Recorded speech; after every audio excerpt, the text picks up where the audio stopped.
Hello guys, hello guys, hello guys.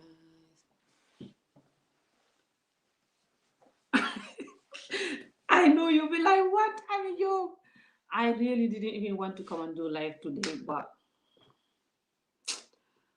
I just happened to be doing live again today for these two reasons. But yeah, guys, welcome. How you doing? I'm gonna wait for some of you to pop on.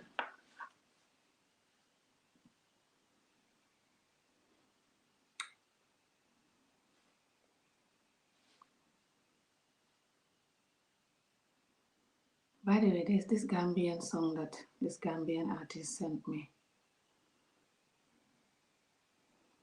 Adi. His name is Adi, like my son. I want to play it. Oh, move on the camera, guys. There's this Gambian artist called Adi, and he sent me the list of Gambian reggae music that he did. So I want to play it.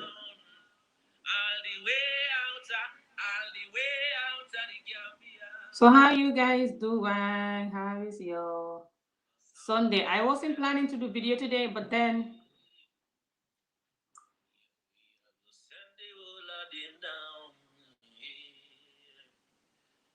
no sound can't test with sound. No time, no day.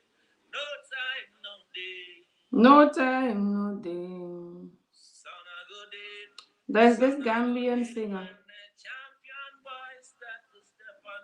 called Adi. His name is like my son's name, and Adi the General.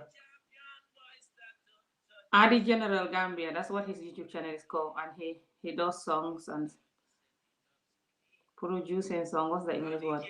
So he sent me this different reggae music that he made.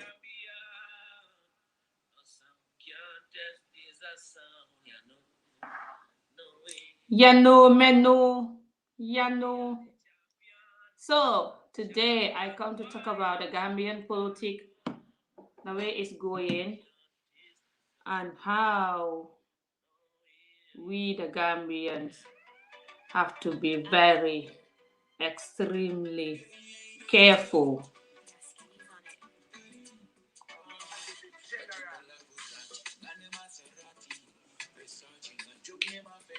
Because, by the way, this guy, his songs are very good. You guys should go and look him up.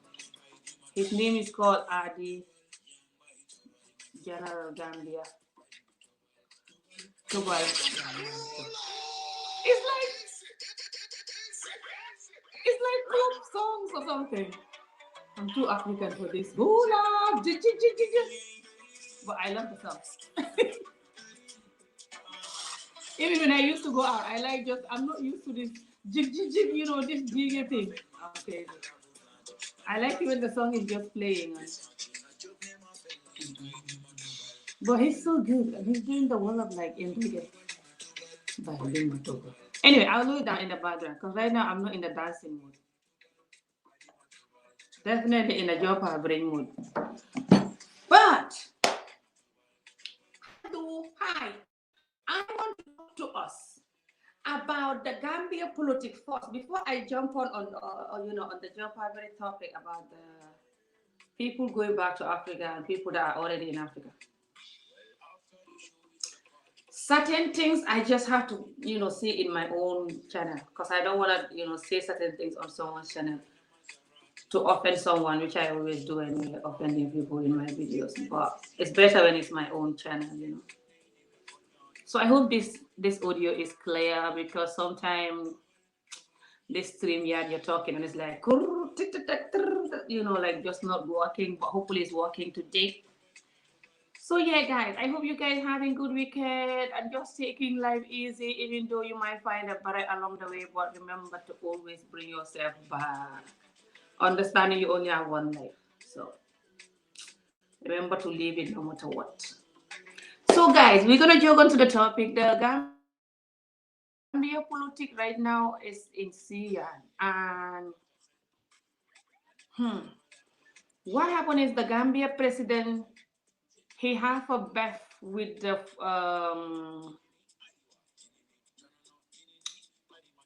big opposition leader called Dabo not long ago that I did a current affair about.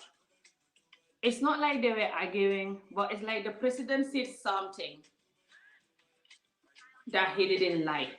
And then he was interviewed after that, and he also said something to the president that he didn't like, you know, like calling him a liar and just like kind of like respond to him in a way that his supporters weren't happy. So both supporters were like, not long ago in the social media. And then the president now launching his political party. Our president in Gambia, he's been there for 4 years now. But a lot of us are not happy with what he's doing because he's not focusing on the healthcare where we need his focus. So he's like doing like a couple of roads and just like it's like just we're not really happy with him, a lot of us. Okay. Even the way he talked to us, he doesn't talk to us regularly or talk to us like he really care in a way like I know it's not easy to talk. Some people just don't know how to show you care with their talk. Like they don't know how to master that side, that area of life where they know how to talk to you, like to make you feel wanted or care or confident or whatever. It's not everyone that know how to do that. I don't know how to do that either. So I'm learning it. So I don't want to rely on just the way he talked to us. But he really doesn't know how to talk to us in a way that can make us feel like he care. Because when we need him to talk, he doesn't talk. This whole pandemic, he did like speech slash talking to the nation, like what these presidents were doing, this whole pandemic. He only talked to us maybe like 4 or 5 times, like the whole year. Like I'm not joking. And he was like doing a lot of lockdowns in the country and just going crazy without talking to people properly or just.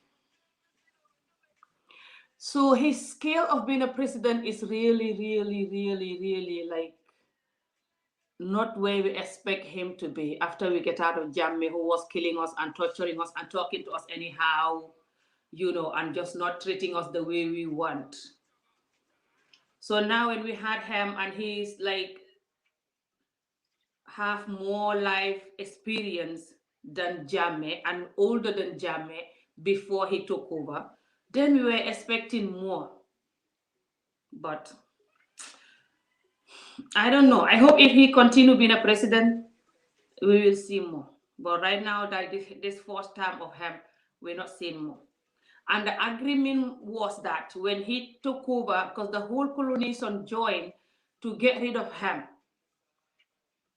So the agreement was that when he stayed there after Jammeh, sorry, the whole coalition joined to get rid of Jammeh. So the agreement with the whole coalition was that when Barrow take over, then 3 years after, the whole nation will vote and decide whether they want to keep him or they want to choose somebody else. So the 3 years arrived, he denied signing some document or whatever and just saying that he's not going to go, he's going to wait for 5 years. So that was kind of like a lot of the people from the big opposition, UDP, were kind of like trying to attack him, basically like saying they're going to go and get him out from the state house. I did a couple of current affairs about that. And that didn't go well. The armies, like the anti-crime people, whatever you call it, were fighting, these people, and some of them get injured and just it went really bad. We were all scared thinking that it was going to turn to some Rwanda or something. And then, this big opposition people, why they don't want Barrow there is something that I already explained. I have a video called Gambia Politic Analysis, something like this. Type my name and type in Gambia Politic Analysis. You will see it. You will listen to the whole history. It's beyond just they want him to go because they want to be a president. He was with them, but they fall out. That's all I can say. I cannot explain all about that. If you want to know, you can go and do your own research about how he was with them or whatever. Doesn't matter. So what happened is he fall out with them, and we the Gambians are not happy with the way he's handling the country. So then it gives these people more power to hate on him. I know these people overreact all the time. They're like, I'm a joke. By the way, this overreacting, a lot of us get it from our culture as well. It's an African thing, but it's all down to from the roots. The way our parents overreact and beat us all the time and scream at us for every little thing and going crazy. Bless them. So that's why this whole nightmare overreacting, started for us. But some of us try to fight it, and some of us just continue and just call it, this is who I am, like some hopeless amateur. But I'm trying to fight mine, but good luck. Good luck for me. Anyway, guys. So when this big opposition people, a lot of the time they overreact. That's the reality. Because they're so angry, with this guy for so many reasons. I cannot explain all. And I told you this guy was with them. So they feel like they make him to be a president because he become a president because of them. It's because of their political party he become a president and now he fall out with them. I'll just leave you with that. Now you know how bad that is gonna go. You already can picture how bad that is for African people, who make you a president and now you're not with them. So that's it. You know already now how bad this is. So now this man is easy to overreact and go harsh on him because, like I said, we're not happy with him. Even people that are not on politics, because he's neglecting the hospital and just never visit the hospitals and like try to take it serious. I don't know what's wrong with him at this point. The whole Gambia is crying about this, and just other things that he's neglecting. Even the education system is still not half of where we want it to be. Just no like job opportunity. He's not like producing job opportunities and a lot of stuff that he's not doing. I know you cannot just fix the country in 1 day or 2, 3 years or 4 years. I know. But this COVID-19, the amount of millions Gambia have from the help from abroad and, this help that was on the news. I'm not saying the ones that was not on the news. It was like 50 million and that, like a lot of money. I think it's even more than 50 million for some of you that know. And this man was not helping people at all. Oh, did he do this, dear Musiata song? Siata. Hey, I hope my video is not going to be demonetized. Who cares?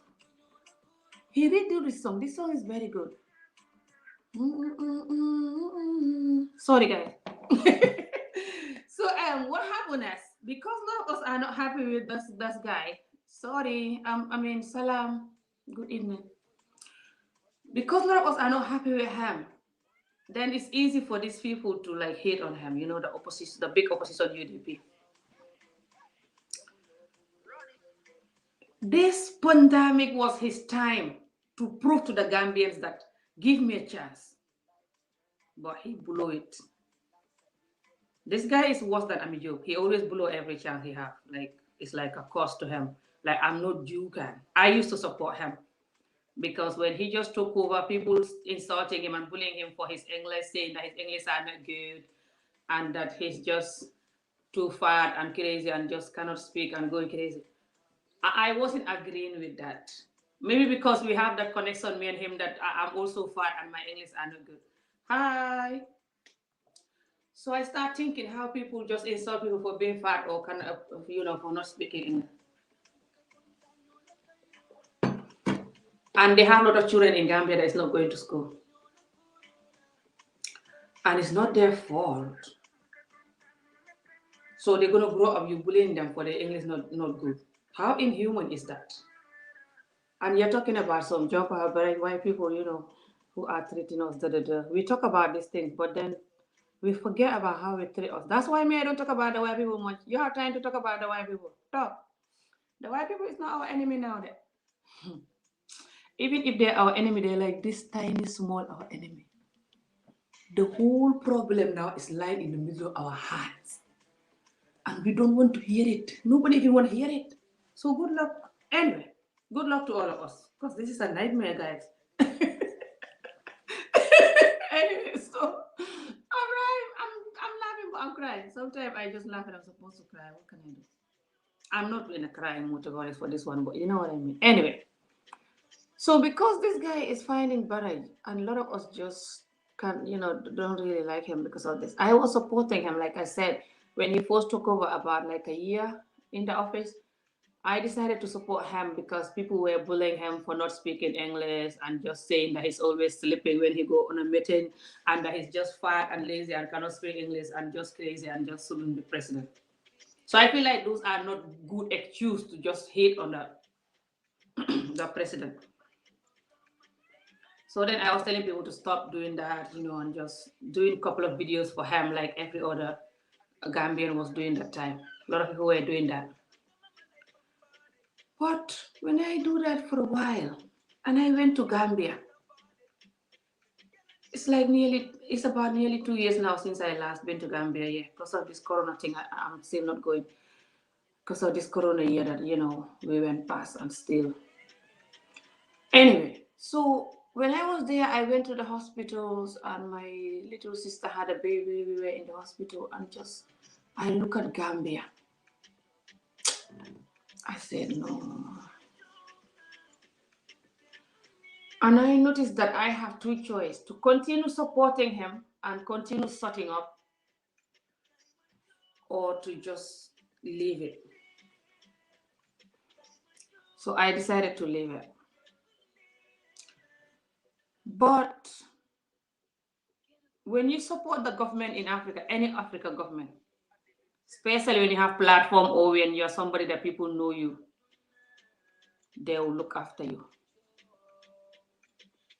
They're going to start looking after you. This is the sad part about it. So when they start looking after you, then if you are not careful, you forget about people that are dying. And you forget about the things that they have to do, and you just keep helping them. And then these opposition people and the other Gambians, they know why you're helping.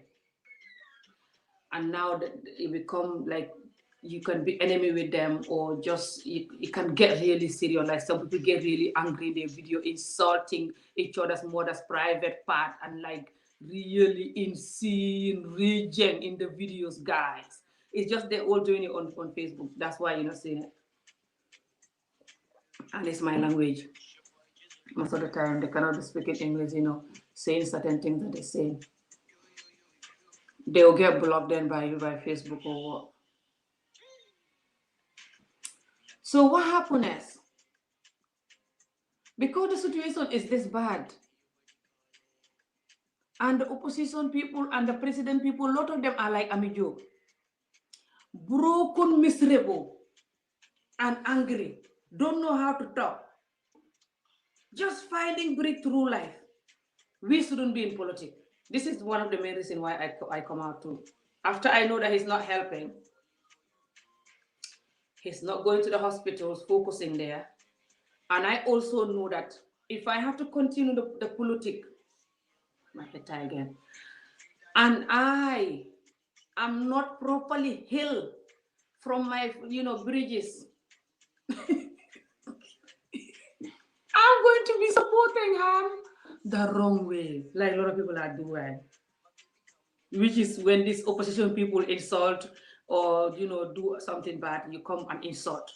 They insult each other's mother's private part all day, like really bad insult. Like, I'm gonna put pepper in your mother private part. I'm gonna take the tractor and dig up your mother private part. I'm gonna chop your father. This is how they talk. Like, I'm not joking. Like, this is how Gambia and Senegal people insult each other's mother when they're angry. Like, that's like worse. This is just tiny bit of it. I'm talking about adults, like my age and even older than me. I'm not saying young, 15, 16-year-olds.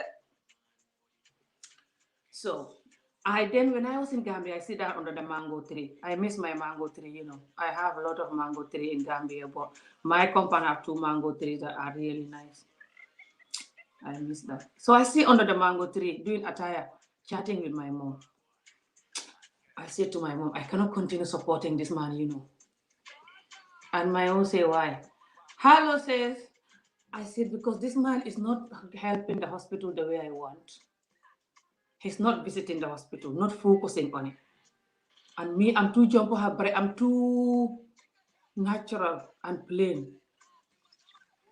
I'm too organic. And I have too much bridges in me that if I have to continue supporting this man, and people have a lot of reason to hate on him because the way he's doing,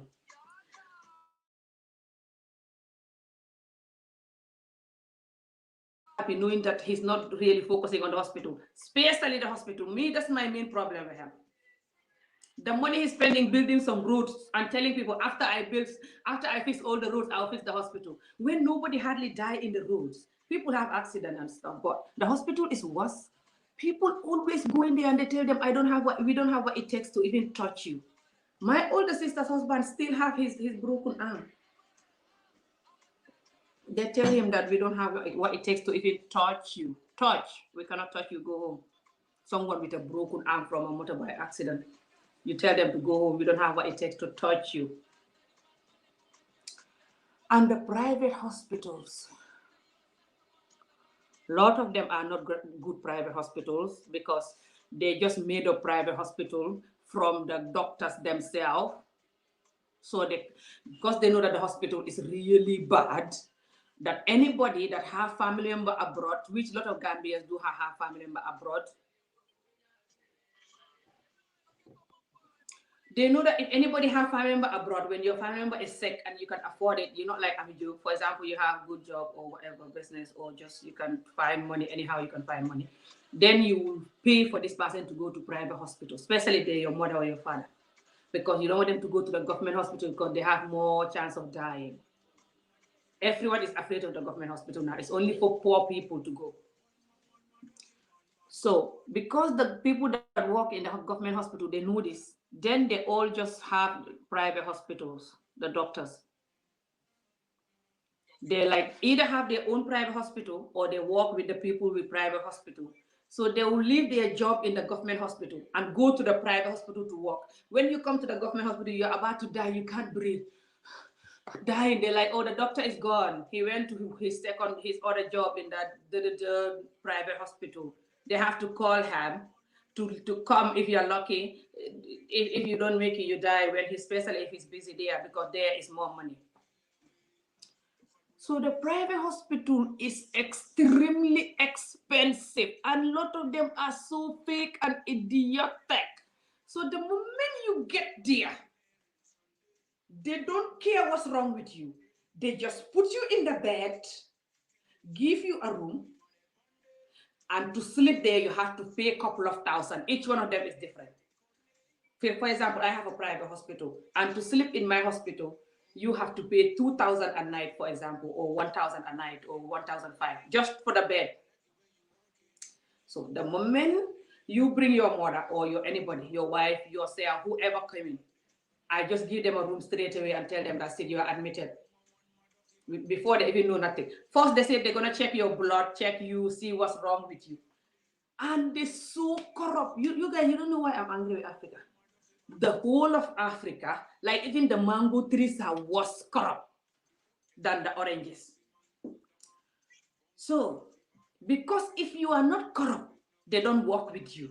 You guys, you don't know. You know, when I see some of you like, come, let's fix Africa. We can do this, we can do that. I just want to laugh. We can go. But understand that fixing Africa is not buying any land. Fixing Africa is not buying any container of diamond and just jure them under the mango tree. It's beyond that. Fixing Africa is fixing here, which they will not even listen to you. Good luck with that. That's why they all call me mad. I'm mad because they don't listen to me and I know their problem and it's so frustrating. But I'm learning to just, before I die, because if I die, they're still not going to listen. So I have two choices: to find them and learn how to cope with them, or die. They don't care. So,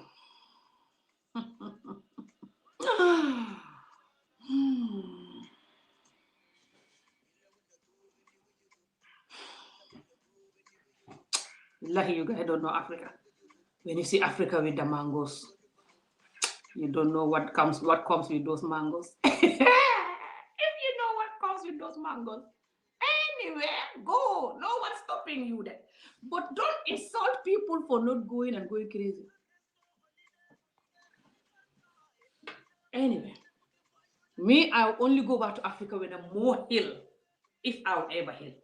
If not, I'll have a heart attack and die under the mango tree because of the way they are going. Anyway, so back to this private hospital there. So when you come there, they give you bed straight away, you have to pay.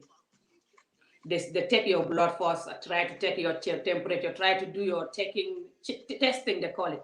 You have to pay a lot of money for that. Your blood, you have to pay a lot of money for testing, your whatever, this little testing they do. That alone is a lot of money. After they collect all that, then they say, here is your bed, and they just start putting the drips on you, that water thing. They just put that on you directly, straight away, either you need it or not. They put that for almost every single person who come to the private hospital. Doesn't matter how big you are, how healthy you look, how unhealthy you look. You can go and pick your sickness and test them if you don't believe me. They put that, and that is very expensive too. And then they say, oh, they start checking you, check, those checking. And they say, oh, you have to buy this medicine. You have to buy from them. Very rarely they'll send you, to buy other things that they don't have the money from. Because they all link, they work with the pharmacist. Even if they send you to a pharmacy, they have their share from the money that the pharmacy person is selling.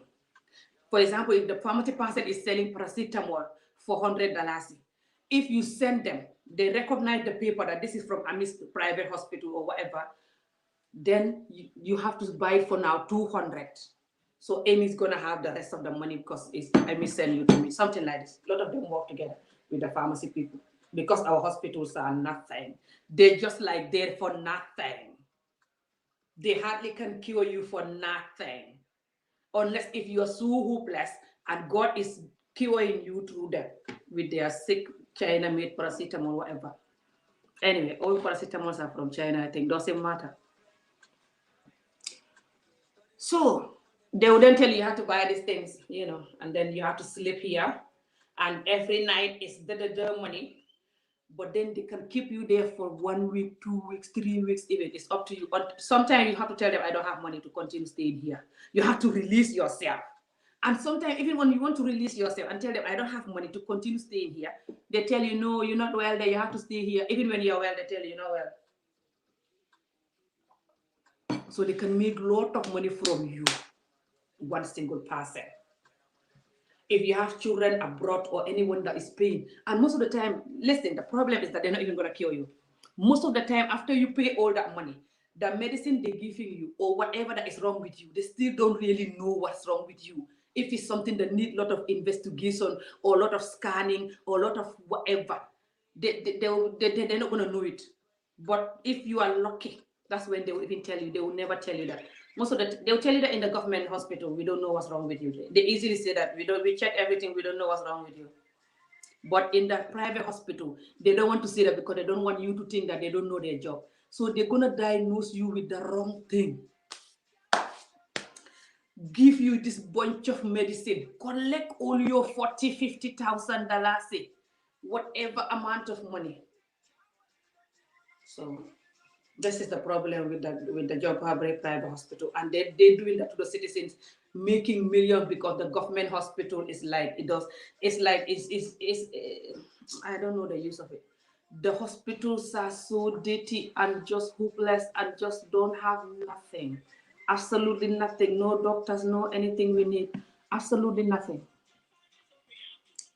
And the Gambian roads, why it's not safe? Why the Gambia is not safe? Why I was saying Gambia is not safe? I will save that if I have energy to talk about that, at the end. I hope I'll remember.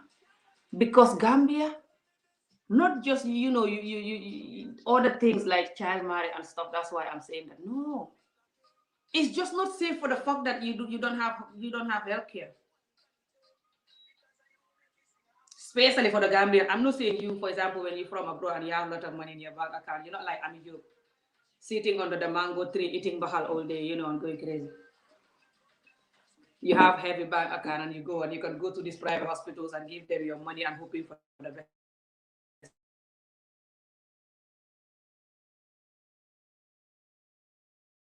I'm not saying for the normal poor people that live in the Gambia. Let me see if I can send the link.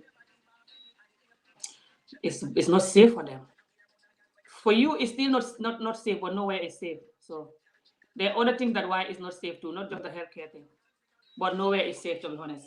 So nowhere is safe. And America, because everybody have gone, I think everywhere is safer than America.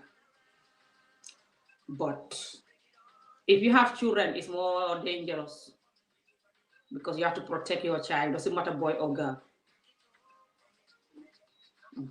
Don't think only is Africa is bad. Europe, our neighbor in Tangier, one of their child, that come from the village, was abusing their children, their boys, sexually abusing the boys. And this boy who was doing it was young, like 12-year-old or something. I said it when I was back from Gambia in a video, in my language. So somebody that hear that video, if it's still on, they will know. Doesn't matter it's on or not, they will remember it. So sexual abuse, if you think it's abroad or it's in America, let me go to Africa. It's worse there. Don't just leave your children. If you're watching this video and you move to Africa or you want to move, don't just leave your children with the African children too much thinking that they're safe. They're not safe. It's not all of them that are good. Make sure you talk to your child. Advise them. Make sure you know where they're going. Make sure you know the kind of friends they have. A lot of them smoke weed now, use drugs. A lot of these children are thieves. They already have sex because maybe they've been molested or raped by somebody else. You don't want to know the amount of sexual abuse that is going on in Africa, especially Gambia and Senegal. Child marriage or not. That's another story. So, when the Gambia government is doing this to us, and we don't have healthcare, which is the number one basic thing for poor people, because the African women, they always give him birth. And they don't have a lot of good, healthy food to eat, especially the poor people. They don't eat like salad, avocado, all these things. They just eat like rice every day. And sometimes the rice don't even have vegetable and stuff. They just eat the rice with little bit of fish or like mbahal. Mbahal is kind of healthy as well, but some of them even they cannot have the peanut to cook mbahal. They have to cook nyankatan, which is just onions, little bit of Maggi cube, pepper, and with nititu, with the rice, nothing else. Some of them rice alone. You hear from one of that video that I post about that one, one of those child marriage victims. She says you boil rice alone, and that's what she eat with her children most of the time. And she have a husband, but the husband will give her nothing. Lot of these husbands are very wicked. Hey, it's like they hate women. This is why I always tell them this: they hate women.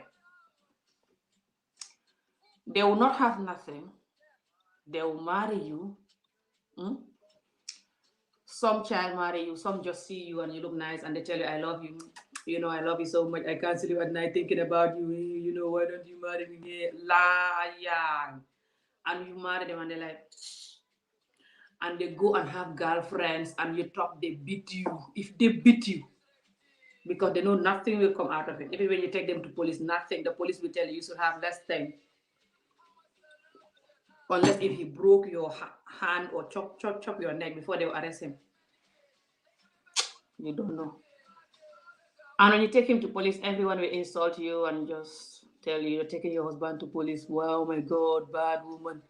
Even your own mother and everybody else, most of the time will insult you, unless he broke your hand or like do something really bad. If not, a lot of them will be like, oh, why are you taking your husband to the police? You're bad. Look at me. My husband been abusing me all these years. I'm taking it. You taking your husband to police. You don't know that when you listen, you go to heaven. Sometimes they bring the Allah to it, and sometimes they just, hello, Mark. Let me add this my followers who love me so much. Hello, brother. Yes, yes, we love you so much, so much. You are very, very, very good. Your program is very important. Program waking up people. You're talking always the reality, always. Always reality, reality. Reality is pain, but the truth is the truth.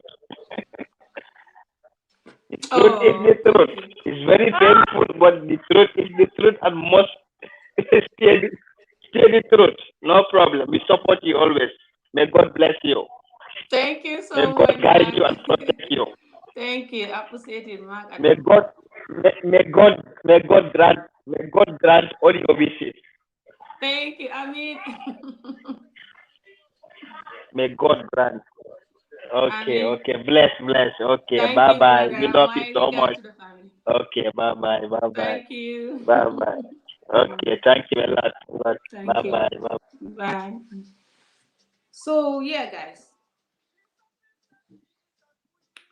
when you have a government that is neglecting the citizen and making 2 or 3 roads to use that to campaign and tell people to sort of look at the roads I'm making. When I finish making the roads, I'll make the hospital. So just vote for me. Because he knows that this year he have to come out. End of this year, it's going to be election.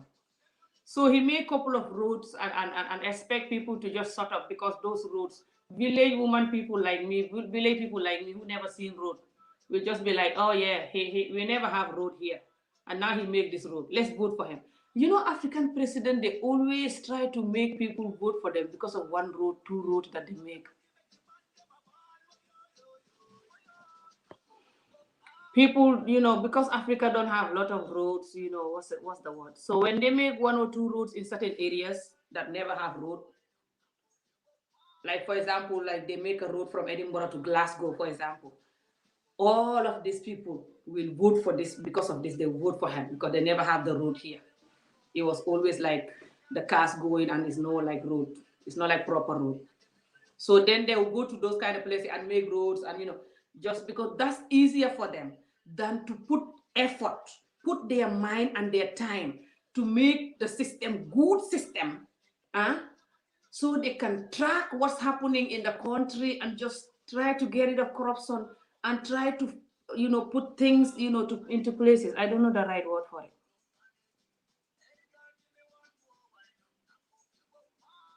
That's why my brother won't go home. What brother is that? Hello. So what happened is, because this government is like this, then the opposition people, it's easy for them to hate on him. And even other Gambians that are not on politics are not happy with him. Then his people that supporting him. And I told you that normally when you support them, especially when you're known, they look after you. I know this because even me when I was supporting them, they started looking after me. But you know me, I have to jump out for any looking after or whatever. Cannot make me sort of at all. I don't care. I can eat porridge every day. I don't care. So I rather eat porridge and than having guilt and knowing that I'm supporting you and you're letting people die. Hello, somebody's coming. Sister Jamili. Ah, I never have this sister here. Hello. Hello, assalamu alaikum, Queen. How are you? Hi, I'm good, thank you. Welcome. Alhamdulillah. So I appreciate you being very transparent, very open, and not being afraid to expose these things. I do plan on repatriating to Gambia. So my question for you is, what should we be doing? What should we be bringing the repats coming from the United States to help Uh-huh. with these issues in the medical industry in Gambia and, maybe infrastructure, the things that you're talking about. A president will build a couple roads just Mm-hmm. to shut the people up. They do that in America too, just to seem like a politician isn't racist. They'll put a black person in charge of some kind of program. And we call that Mm-hmm. tokenism, right? And so black people won't scream racism. It's like, oh, but look, we put this black man in this position over, let's say, housing. So it's okay, black people. I'm really not a racist politician or whatever. So I guess my question is, what should we be bringing, doing to help with some of these issues? Because I don't think it's fair for us to come and feel like, well, we can always just go back to the United States if we needed medical care.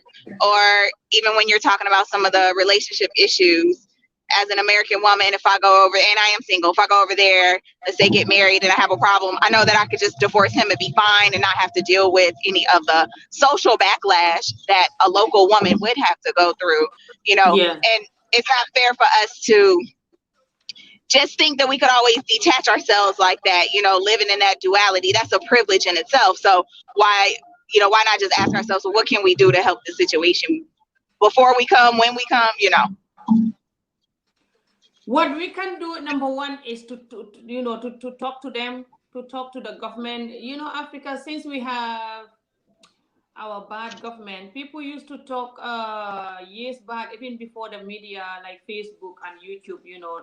People used to talk maybe in radios or just talk in like campaign rallies to try and condemn the government. But now that it's media and now that it's international community watching, because when the governments take over, especially in Gambia, they get a lot of help from the outside too, because you know the president, apparently the former president, he get rid of all the resources, like all the money he took all before he left, because he was, you can find out and do your research how he left. Anyway, I cannot explain all that, but he was left by the he went because of the people take him out, the what they call it, Africa, this organization is not, it's not the United Nations. It's called ECOWAS, I think, something like this. Anyway, so they take him over because he refused to go, just like how they take him out because he refused to go, just like how Donald Trump was refusing to go.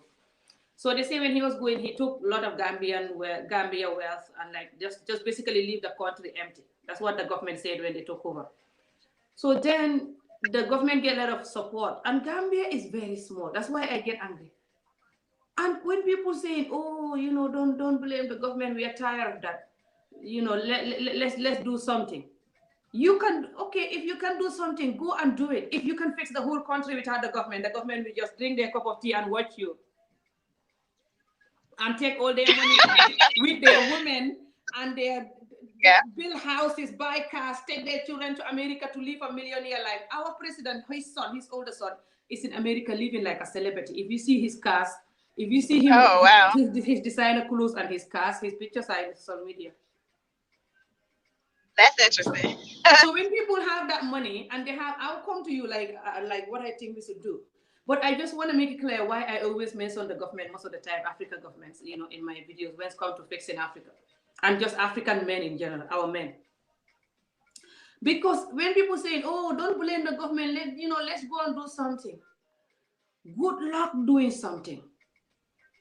You cannot do nothing, you know, without the government, you know, getting taking responsibility and be ready. You can buy a nice house, fix your house. You can open a business, which they're gonna tax you to death, by the way.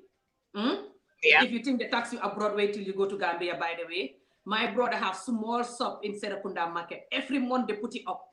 If he doesn't pay 1 day late, they close the shop and lock it and take the key. Oh no. 1 day late to pay. Every month they close the shop, lock it and take the key. So they will tax you to death, putting prices up, just going crazy. Especially if you have a business that they think there's money. And then you cannot just fix the country. There's no way. I've never seen a country that the citizens fix without the government. If you see it, let me know. I know the government have to fix it through the citizens because of tax and good system that you have to put on, you know, whatever, you know, and actually invest the money in the country and stop investing in you and your children and your endless saving in every country, and your children traveling to Dubai, going everywhere. They want your women having millions of money. Don't do that. At least you can have some, but spend a lot of the money where we need it. Until that, good luck trying to fix the country. It might be possible. We might be the first time. Gambia might be the first country that fixed the country without the government. That's what I'm waiting for to see. For people saying that, let's go and do it. Anyway, what I think we can do is, I always say this in my videos. Number one, this is simple, but it's going to take years. There's no way you're going to fix Africa now in the next decade. Don't even bother. You can try. You can do some businesses. You can do like, helping, like put some children to school. That is fixing Africa still. you can do like talking, trying to waken people, whatever little things you can do, But like to get one step to where we want to see is when our children grow up and they're gonna be in power Yeah. and they're raised to Right. be a leader. And to do that, you have to start telling people to stop the things that they're doing that can damage the children's mind. So when the children grow up, they cannot be good, honest leader because you are corrupt raising them up. Or you come from a home Yeah. that you don't have a good, loving husband, you don't have a good, loving environment for the children to take that. You know what I mean? Like, so the children know that Right. life is not about being selfish and wicked. Life is about looking after each other because that's how they've been raised. Right. So that is, for me, that is my number one solution for us to start raising children that are going to be Yeah. leaders. Or leaders doesn't have to be just a president. It could be husband, it could be wife, Oh, it yeah. could be, anything. Anybody is a leader. And That's why I that's what say I our plan on movement is about. doing. I'm actually a teacher in the United States. I'm a public school teacher. And so when I go to Gambia, inshallah, I plan on working with the schools and doing things in, youth development. It doesn't have to necessarily be a school teacher, but definitely something related to what I do now, working with That's children. good. That's amazing. Yeah. And I But really appreciate and respect you being a warrior. You coming out and talking about really sensitive topics like child marriage and then, controversial topics, the government, the men. Like, you are a warrior, and I'm going to, wrap you up in prayer and dua.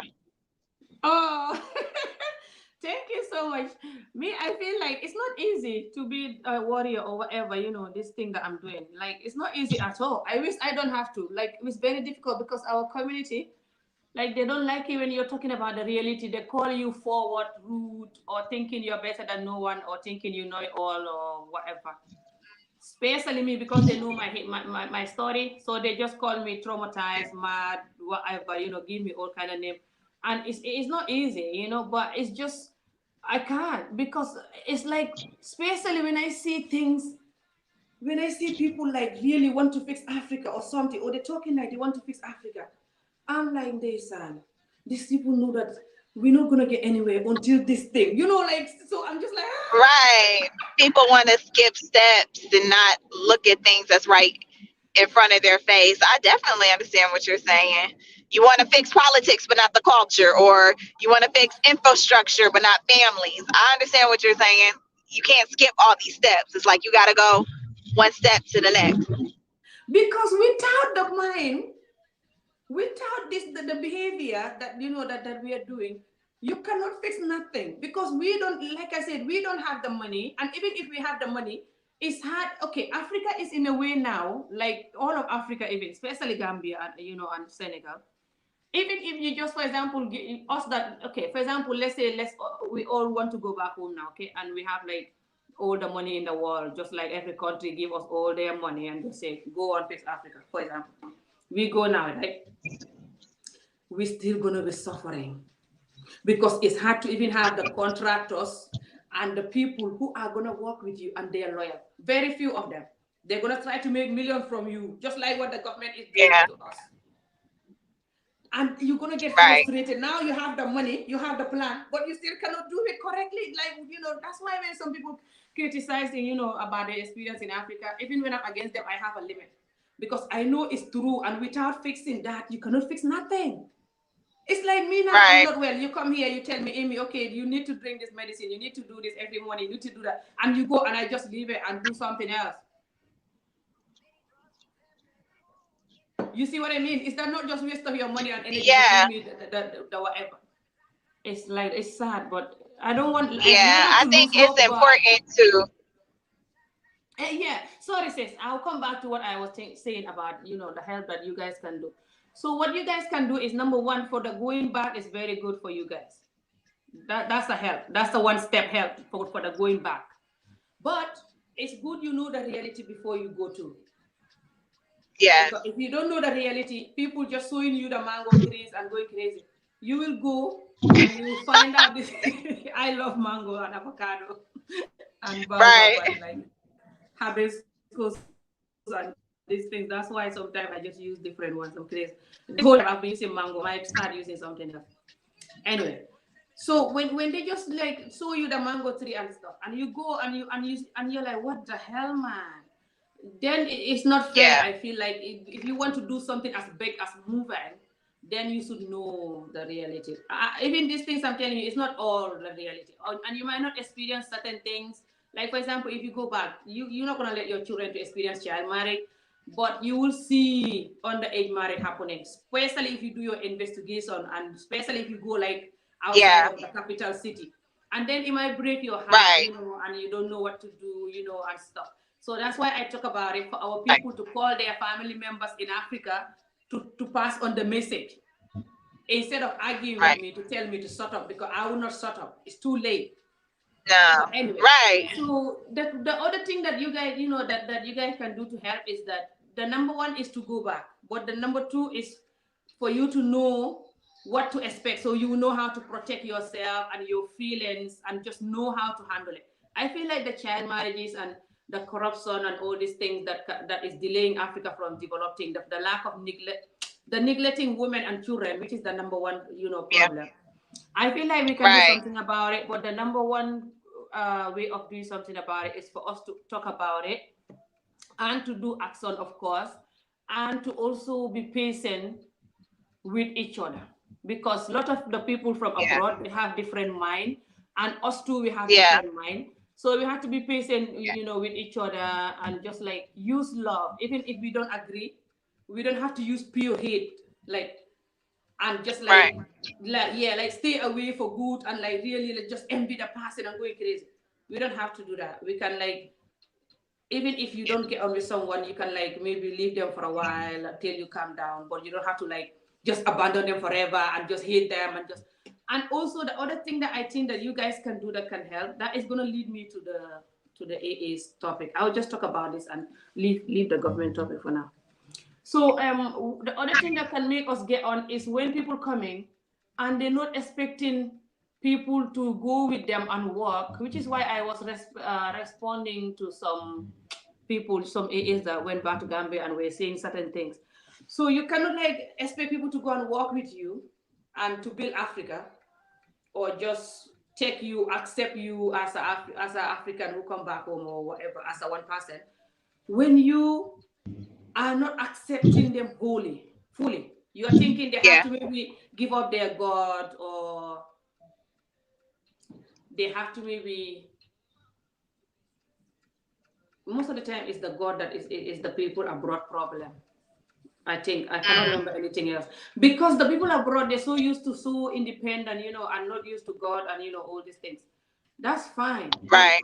we don't have problem with it. Like a lot of the people that believe in God and they really like believe in God, they're not gonna have problem with you not believing God, because God doesn't tell you that when Right. someone don't believe in God, you should hate them, or you should not talk to them, or don't be friends with them.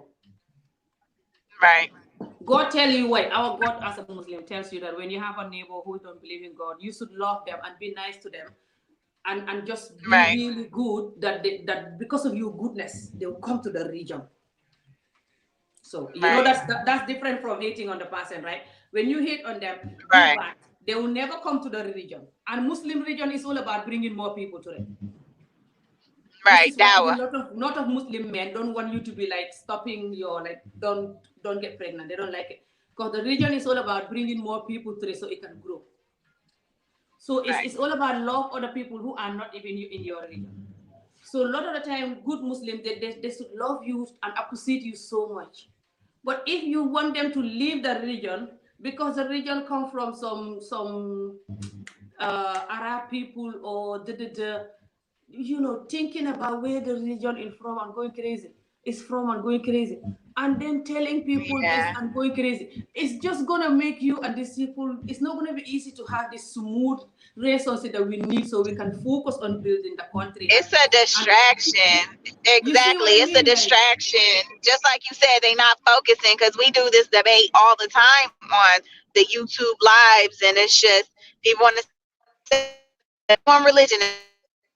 Everybody have one language. Maybe the white people wouldn't have took us. Honey, they had guns, point blank, period. Like, We can't sit and waste our time worried about everybody having one religion, one language, one tribe. Let's just focus on what we need to be doing now. Yes, I feel like if we just focus, I believe that we all have to focus on just seeing each other as black people. I really believe that. But I feel like if we want to see each other as, oh, why can't this one leave their religion? Why can't that one leave the Christian religion? Or this other one, like, why can't that one leave the Muslim religion? Don't worry about the religion. Yes, the religions, all of the religions have some good and bad parts, especially Muslim religion, which I know more. Like my part of the Muslim religion that I don't really like, subhanallah, so to say it. Like, I don't like it practice. And it's not like if you don't practice, you're going to hell. No, it's not going to do you nothing. It's like the child marriage and the fact that, but this one I don't want to call it, I don't want to practice it. It's like, it's almost like I don't want to leave it. Because imagine if I get married now, especially if I have a man who is good in bed and he marries somebody else, subhanallah. Hey, I can't sleep at night. Every night I'll be thinking what they're doing. I'll be like, what the hell, man? So subhanallah, Yeah. that's just me being comedian again now. But yeah, like but yeah, but I don't think that child marriage is a part of Islam. I'm Muslim too, and I've never been taught that child marriage is a part of Islam. I mean, that's really a product of poverty. And my mother, she was a victim of child marriage as well, and she's from East Africa, and it's not Islam. It's just poverty. People can't feed all their kids, so they marry them off. That's really what it boils down to. And it happens all over the world. It happens to Buddhist kids, Hindu kids. Child marriage is a world issue. It happens more in other parts of the country than it even does in Africa.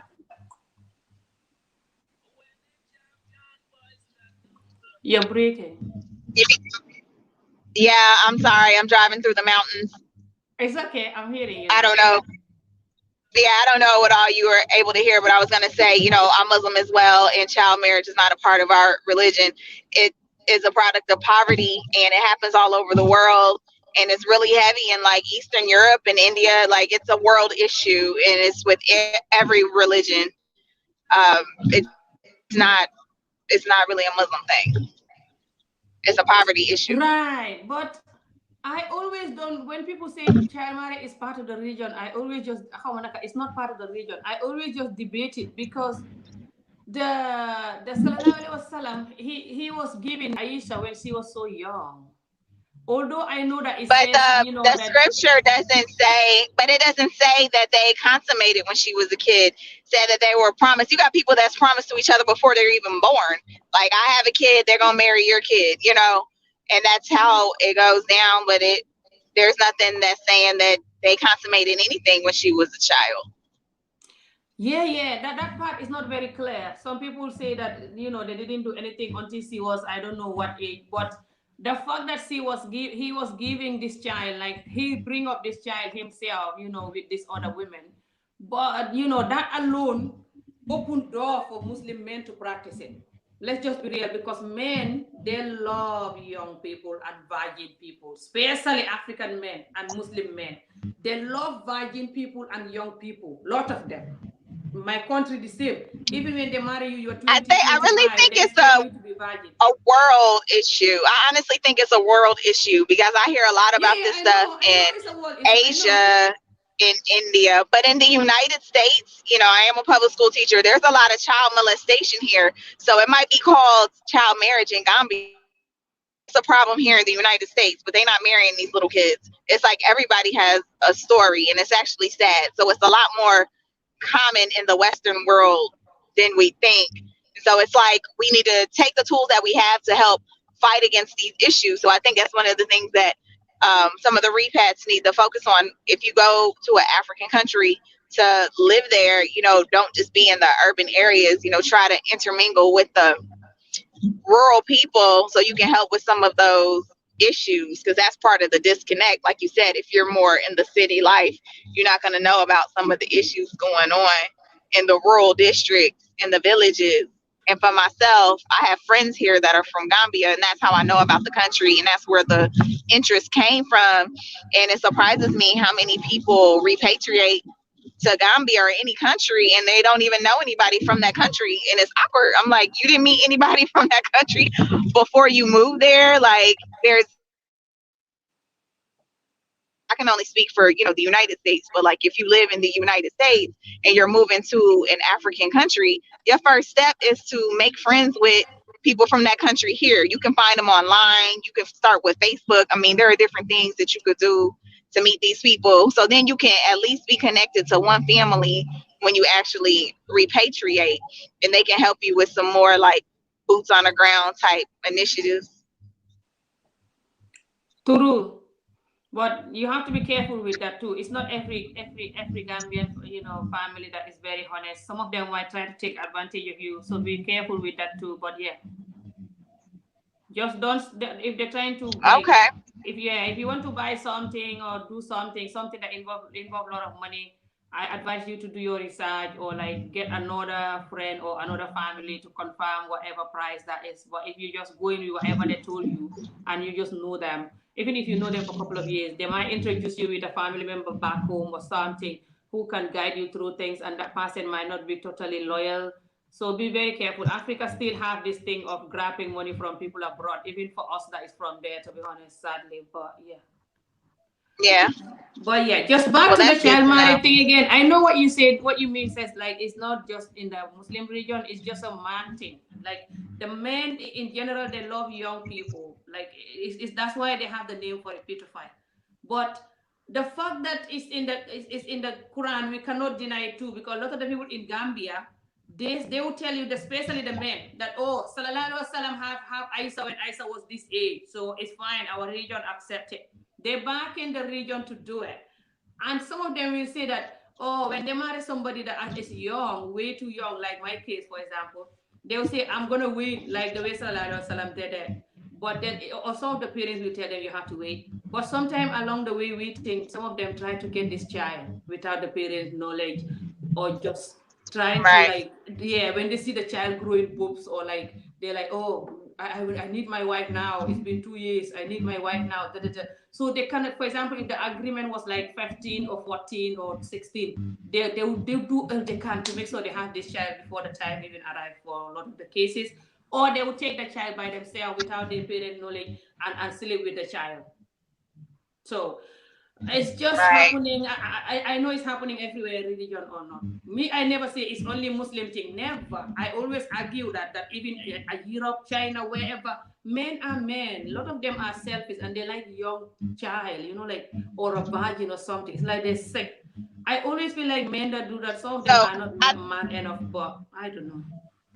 well, here's the thing. This is what we should do then, the repats, because I'm sure there's some kind of organization that's in Gambia right now. Are you in Gambia or are you in Europe right now? I'm in Scotland, yeah. Oh, yeah, Scotland. Okay, so your organization that's in Gambia, or one of them that's similar to help end child marriage, that should be a project that the repats work on, help Yes. strengthen that organization. Uh-huh. So I'm gonna just tell you Because again I'm what you can do about that. You can do this is not just about my organization or nothing. This video was not even about my organization, but it ended up happening. But end up happening to talk about it. But I mean to talk about this child marriage thing. But if you when you go, what you can do is me or no, because me, I don't own my life. When I'm always talking, I don't talk just for me or just for now. I always talk for the next decades or whatever. right. That's why I always say that. And me, I'm not afraid of dying. Not that I want to die now. I'm that miserable. Yeah. No, subhanallah. But not. But it's like I'm not afraid of dying, Joseph, because I know when it's your time, you go. Like especially as a Muslim. So it's no Yeah. need to worry or get afraid of Yeah. me going crazy.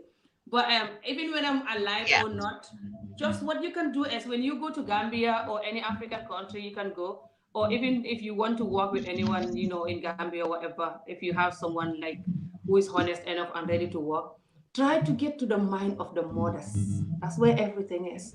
It's beyond just this, this Yeah. project embrace thing, like what we're doing now is just trying to put children to school, and we have already a lot of children that we cannot even afford all. So I'm thinking of talking to Sister Gina, because she says she wants to have me on her channel, and I'll tell people maybe when I'm there to go and donate, hopefully, because the children are waiting for me as I'm talking to you. They need to go to school and they don't have enough money. We don't have enough money to put them to school. Yeah. So but what you can do is, even if you put the children to school, and stuff, these children from child marriage victim mothers, Yeah, that is you're helping a little because most of the time the children going through child marriage because they don't have school. But some of them they have school.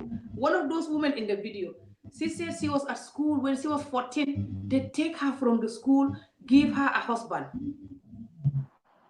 This is not long because the woman is Wow. just 20. She's like 20 right now, 2022. She said it in the video.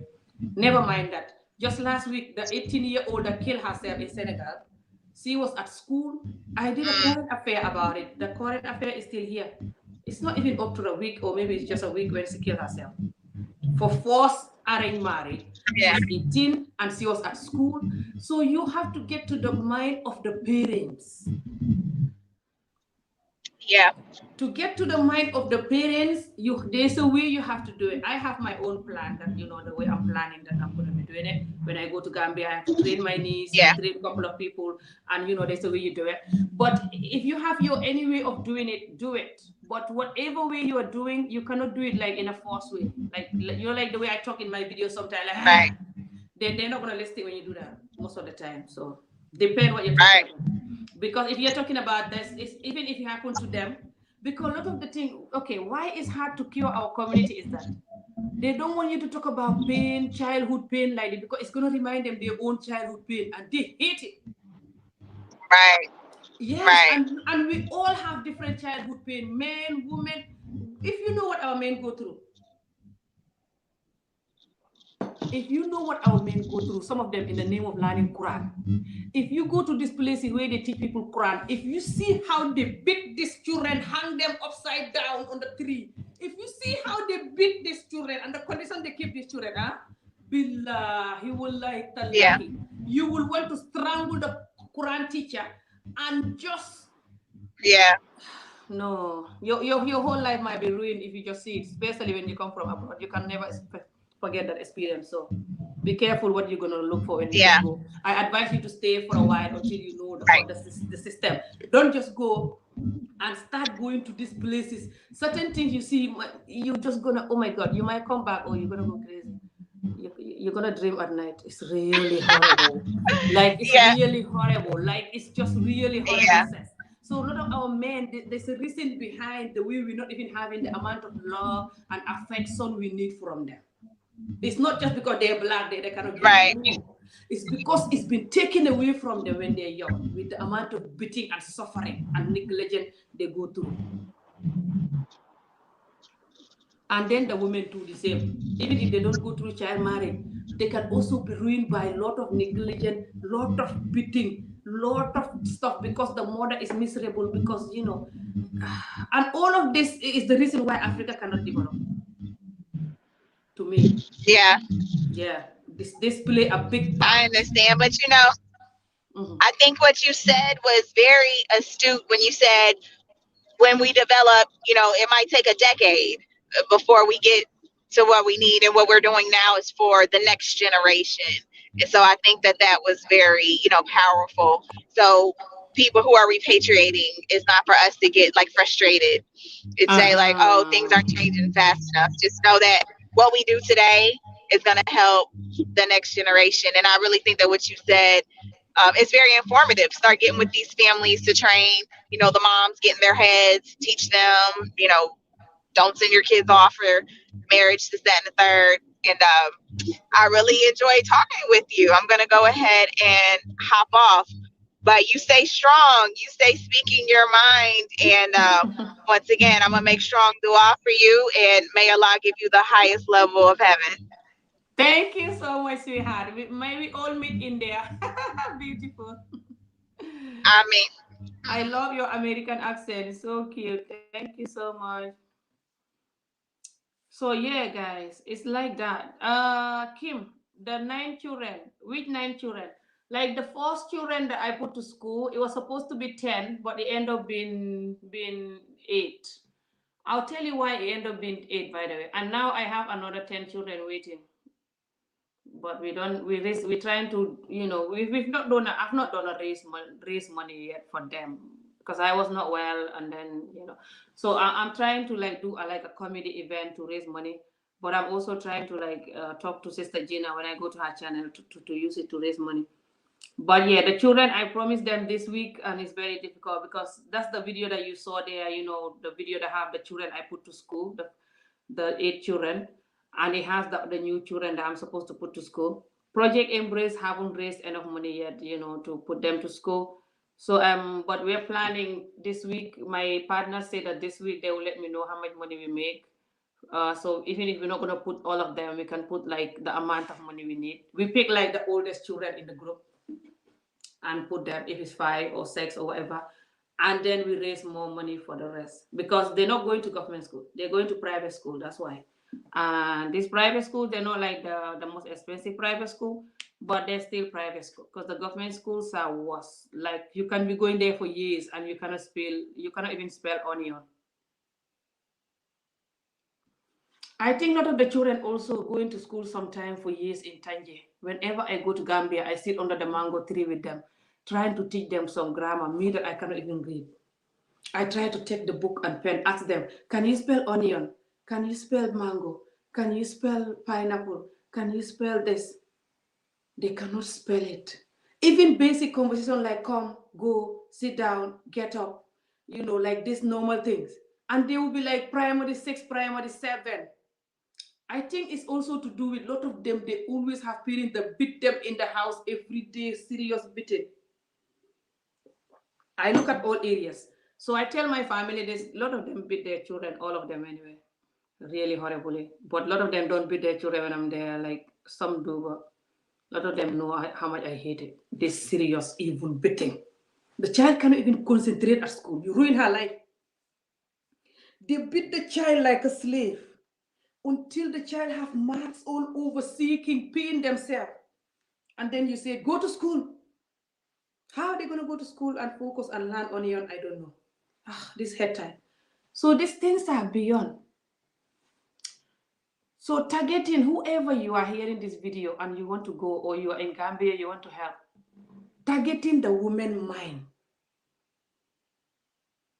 and the man mind first.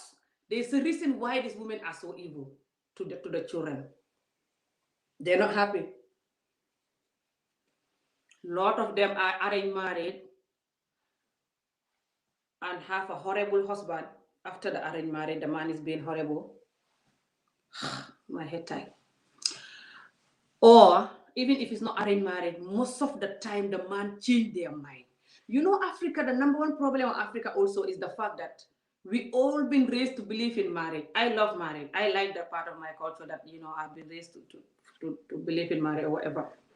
But I don't like the way that they put me to get married young, of course. But I think marriage is, and love in general is nice, especially when you have a nice partner, you do stuff together. And I love that part. There's nothing wrong with it. But because they give away the girls easily like they're nothing and just neglect the women, the men, a lot of them don't like girl child, or they will definitely not appreciate it as much as they will appreciate boy child. I know that's all over. It's an international thing, but it's more of Africa. They overdo it. Like my mom had this little antenatal hospital thingy. It's like a labor room. It's not called hospital. When I was in Gambia last time, and just when I talk to her sometime, certain things she doesn't even tell me because she knows it's just gonna like get me emotional, or like, oh my God, do you see how all men are? Do you see how my culture is? So that's why sometimes she hides certain things from me, or she just don't tell me. But the women, they will give birth. When you call the husband that your wife give birth, they will ask you if it's a boy or a girl. And if you say it's a girl, the way the man is so cool. I'm telling you, I don't even have money to come and pick her up, because when the woman give birth, she have to pay. If she have a Gambian ID card, it's very small money. But if she doesn't have it, she have to pay more. The man will be like, but the moment you say boy, the man will be so happy. Alhamdulillah. Oh, thank Allah. Oh, thank you. Baraka ya hadi, jirijim ya hadi. Thank you, ya hadi. Oh, thank you. Just screaming. My wife have a son. Alhamdulillah, my wife have a son. Running to the police, coming to hold the child. Like the man is been given the whole world. Not knowing that son might grow up be a drug addict, weed smoker, which a lot of their sons are, by the way. Very good. You see how God is not sleeping.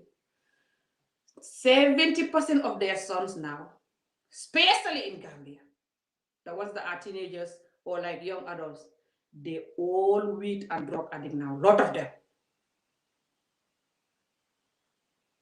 Because, listen to this. After they get so excited that they have a son, they still cannot be there for the son correctly. They keep following these other women, marrying them or dating them or just giving their money to them, neglecting the wife and the son, what they need. Here, that's boring, that's waste of money, and that's kindness. You got nothing when you spend money here. So you rather spend it there and play with, get sex, get pleasure, than spending it here because the woman you're bored of her, you're too used to her, and the children, when you spend your money on them, what are you gonna get? So if you have like $1,000, you spend like the 800 with the girlfriends, and you spend maybe 200 or 100 in the house. When the children need school, good school, they'll put their children to this government school that the child cannot even spell onion. Seeing they don't have money for private school. Listen to this. I'm not saying you take them to expensive private school, but like this kind of private school that that I'm putting these children in Tangier, that is not too bad yet. It's like less than 2,000 for the term, and the term you have to pay 3 times for the year. So they would think that that's expensive, but they have money for girlfriends. A lot of them have girlfriends. These men in Africa, if they are 10, 8 of them, at least 8, I say 8, have girlfriends. All of these African countries, especially Gambia and Senegal. Sometimes some of them have 2, 3 girlfriends. Some of them have 1 for years, but most likely they don't have girlfriend. For them to not have girlfriend, what their excuse is for having the girlfriend is that I'm gonna marry her after because I'm allowed second wife. So, especially Gambia and Senegal, I'm gonna marry her after, in the next few years or after, because I'm allowed second wife. So when they fall out with her, they take another girlfriend. They cannot stay without a girlfriend. A lot of them. It's like a cost to them. And these girlfriends, some of them, if not all of them know that when you have a boyfriend, the boyfriend have to give you money and look after you. That's why a lot of them don't even want to get married. Some of these girlfriends, they don't want to get married actually. Some of the slave queens in Africa, the money they make, they will even tell you, now I'm living my best life. If I get married, I'm not going to have nothing because my husband will not do nothing for me, and I'm not going to have all these men looking after me. They'll tell you it. I know, slave queen everywhere say that, but especially gold diggers who are slave queens who just go with men for money or whatever. But in Africa, it's worse because the men, because of all linked with the corruption. Because in Africa, if you have money, if you just have money, you have everything you want. When I say everything, I mean everything. You can slap me now and get away with it because you have money. I take you to police, you just give them $10, $20, and they just let me go. They let you go. So you cannot sleep there because I don't have money to bribe them. So what happens is, even when you want a girlfriend, most of the time, unless if the girlfriend is too young and crazy and village woman, your kind of a girlfriend, most of the time, if it's a slave queen, beautiful girlfriend, they're going to ask you for phone, ask you for money all the time to buy hair, to buy skin bleaching if they're bleaching, to buy clothes, and they always buy new clothes. They cannot wear the same clothes again, some of them, to go to a party. When there's a party every week, there's 2 parties a week sometimes. Party, you cannot stay 1 month without 3, 4 parties in Africa. It's very hard, very rare, because people always doing parties. And you have to wear a new dress every time. And the more expensive and modest, the more, high heels, the more stuff. And some of these men are addicted to this woman. They call them pleasure, like that's where they have happiness. Because they neglect this woman in the house with her children. This woman is miserable. They cannot give her love. How is she going to give them happiness? How? Think if that was you. So when they come home, they say the woman complain when I come home. So I don't like it. That's why you guys complaining. That's why we're having girlfriend. This, and to me, all of this thing is why Africa cannot develop, and they don't know. Lot of the women cannot give their children the love they deserve, so they can be a leader child. The man cannot give them the love too, because the man is not a good man. When he come home, the mother complain, then he get angry, then he beat the children. If he doesn't beat the mother, he's gonna beat the children for every little time. Especially if the child go out playing or trying to have a boyfriend or whatever, and they have hundreds of girlfriends themselves, beating the child for having a boyfriend or girlfriend. When an African father beat you, you will forget about how your mother beat you. So why I talk about this thing? It's not like I'm playing victim or I'm just like, no. It's because you cannot just cure the sickness now without knowing what caused the sickness. You're going to cure the rest of your life. Nothing will cure, because the people are coming back with the same disease, and just, you can't. Anyway, try.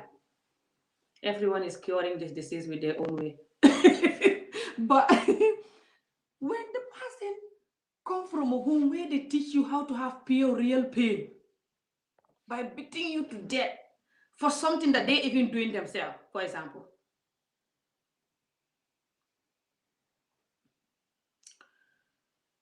Just your mother is miserable, and because of the father is not good, or some of the mothers, they really know how to bear the pain. You cannot even tell that they're not happy in the marriage, So they just like pretend, that they're happy, and just not tell the child nothing, about, the father. Some of them don't want to say that your father always have girlfriend or neglecting us. They try to be good to the father. But you can still see that the father don't have time for the mother. And the father is always out or something. Like you cannot fake this thing here. But then because they're still arguing inside maybe, or maybe the father is also broken himself. He's been beaten to death growing up. But the fathers are so miserable, a lot of them. 1 minute they love you, 1 minute they hate you. They beat you like they hate you. The mothers do that to a lot of them. Then the child gonna grow up, don't know how to love you. So when they're a president or they're a wife or they're a husband, they cannot know how to love you fully. It's like they love you and they hate you. I'm going crazy every time. And this is affecting us, president or not. It's affecting our everyday homes. A lot of us are even afraid to get married because of this. Because it's hard to have a man who can just love you fully and be normal. 1 minute they love you, the next minute that you are their enemy. Strangling you and going crazy, some of them. I know these things happen to all countries, and different things happening all over the world and stuff. But as we just focusing in our country, I feel like we can fix the country, but it's not gonna be now. We can fix Africa, especially us that travel abroad, and us that going back home, because we have a different mind compared to the ones that sitting under the mango tree all their life. One brother I know just taking a second wife without telling the first wife. You see, that's what they always do. They have no respect for the first wife and her children. And then you expect them to grow up to be a good leader who can have respect for people and love them and look after the country.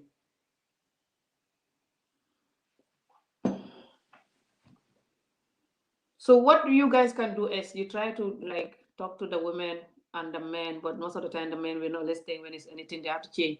They don't want to listen. When a person is so broken and they're not ready to heal, when they're so broken, they're not going to be ready to heal, of course. No matter how broken you are. When you are ready to heal, you confess to yourself that you're broken and you want to heal yourself. That is the first step for healing. Because then when you hear something that can change your life, you will listen to it. Use it, practice it. Then gradually you will get healed. You can get healed, especially with a behavior disorder or like treating women horribly disorder or whatever you call it. Detachment. They have this detachment thing, like they don't know how to just connect with the children and the woman. Be one and love them. Some men do. It's not all 100% all of them. No, I know that. I just don't have time for the 2%. Sorry, but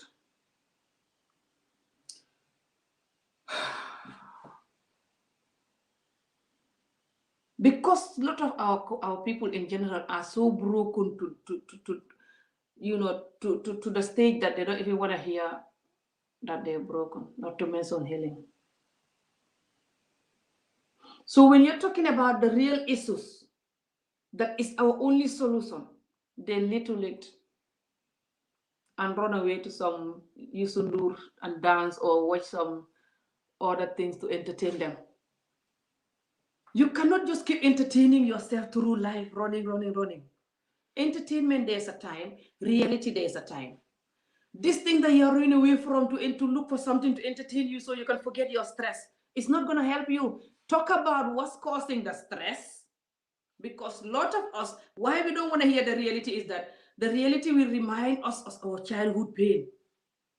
And also we're like, I have too much stress, so I need something that can cheer me instead of listening to some, there's nothing I can do about that. You can change them, go and change them, it's not my business. I'm not saying you should go and change all of them. Just try to change you. Most likely you have these things I'm talking about, because I have them too. I have some of them. We all take something from the culture that is good and bad. I know I don't wish to be talking about the bads all the time and stuff. I don't wish that at all. From my heart, I don't wish it. It's not like I'm that negative, by the way. Jokes aside, I'm not like that. I like to motivate people and motivate myself. That's why I'm still alive. I'm positive. They don't see me like this. But if I just keep just playing Yusundur and dancing, it's not gonna help us. Don't you think so? Because I'm not seeing people understanding the damage of these little things that we are running away from.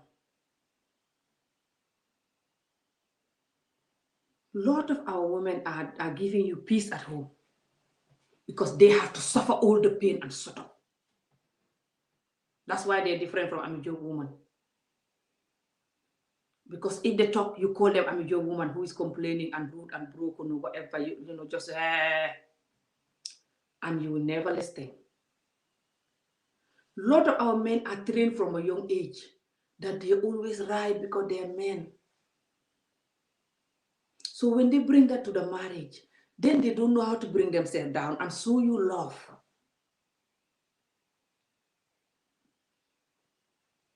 You cannot be always right in any love.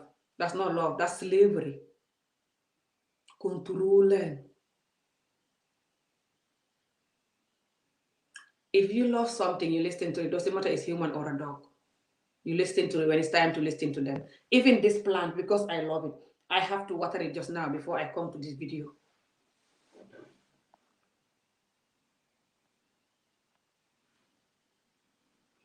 But a lot of our men, I don't know why they don't know that they're the problem of Africa. I know a lot of our women are broken, and then they contribute to the problem too. But they're broken by you.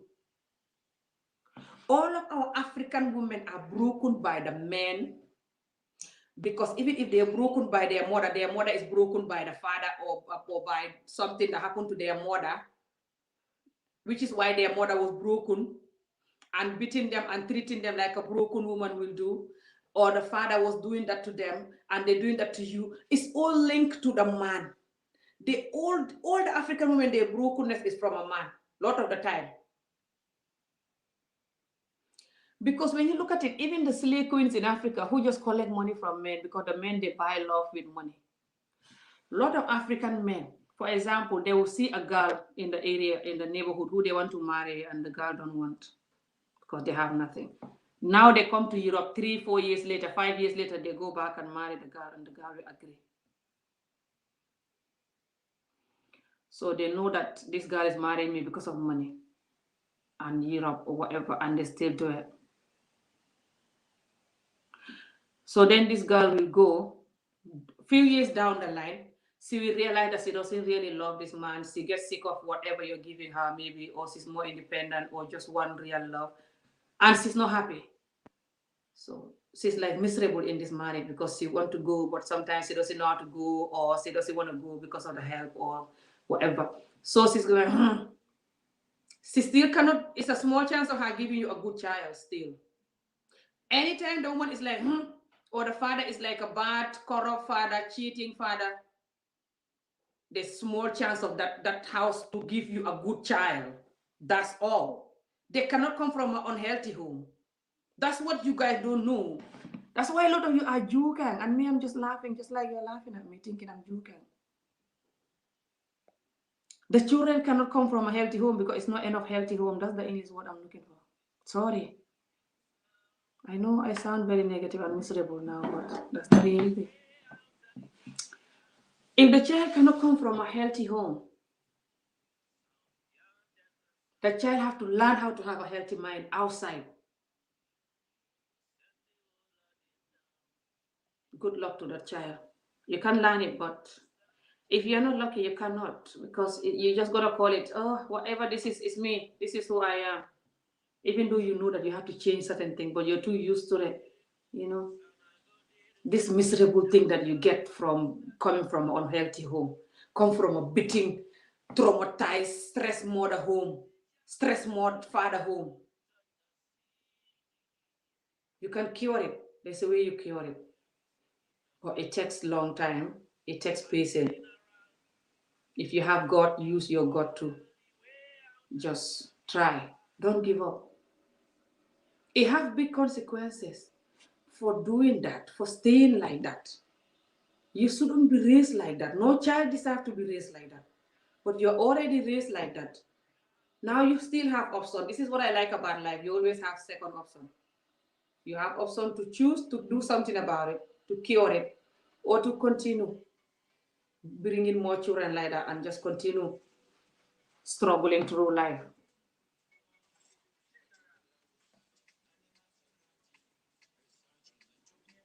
It's actually very serious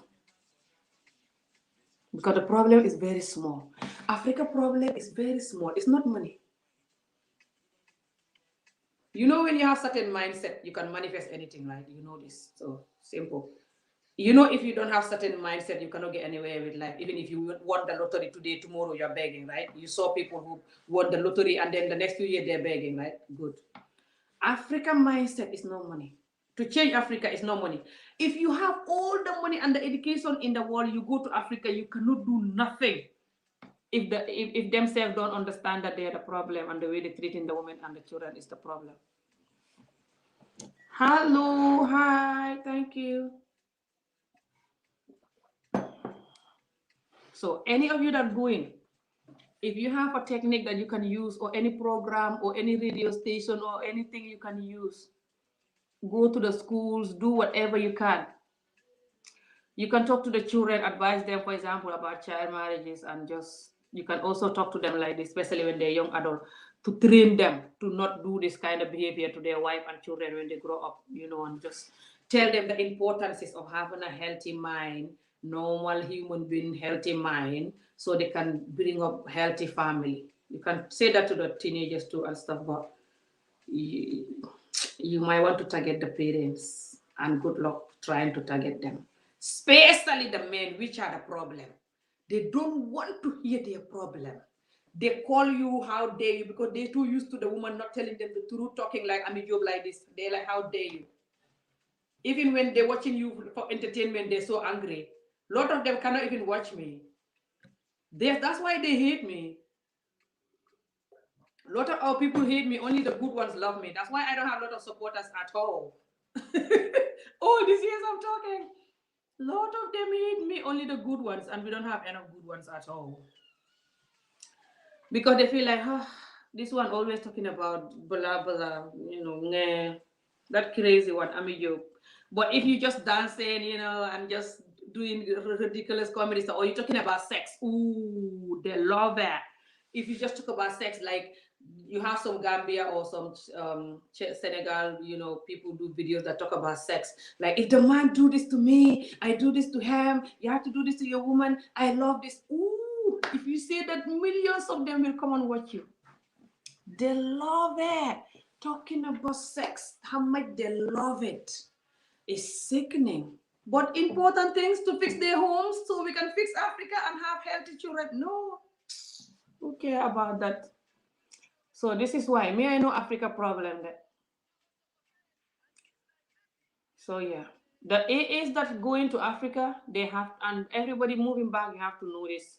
So don't go to Africa and feel like some boulder builder. You're like, I want to fix Africa now. I'm ready. You can do that. Good luck, Bob. I want you to just relax when you go. Have your ideas, but relax. Very important. You relax and watch how you spend your money. Extremely important, because it's not everyone that is smiling for you, try to help you, is going to help you genuinely. Most likely they want to cut some money from you. So even if you're buying this cup, they might tell the uh, cup owner, sometimes they already been to the shop or talk to the person and tell them how much is this, and they say this is 200. They say, okay, we're going to come back here to buy it. Tell the person I'm going to be with, when we come back, tell them this is 500. They do that a lot, like a lot. So you come and you say, how much is this? And they say 500. Or the person will say 700, 800, or 1,000. And they say, no, I pay 5, not knowing that it was 200 or 250 the whole time. So then the person has to keep the change for them to go and collect it. They can be that bad. I'm not talking about cup. I'm talking about things that is like a couple of thousand, like important things. So be very careful. Extremely careful, especially if you don't have money. If you're like, I'm your kind of a person that is going back home. I know, right? So many people love sex, especially the African community. When you talk about sex, they're just going crazy. But when you talk about these important things, like to try and tell ourselves the truth, so we can train our brain to this head tie driving me nuts. Because the camera is making everything to go like this. It's like I'm like this. So when I touch this side of my face, now this side of my face becomes this side of my face. It's complicated. But yeah, guys, it's very easy to fix the problem and it's free.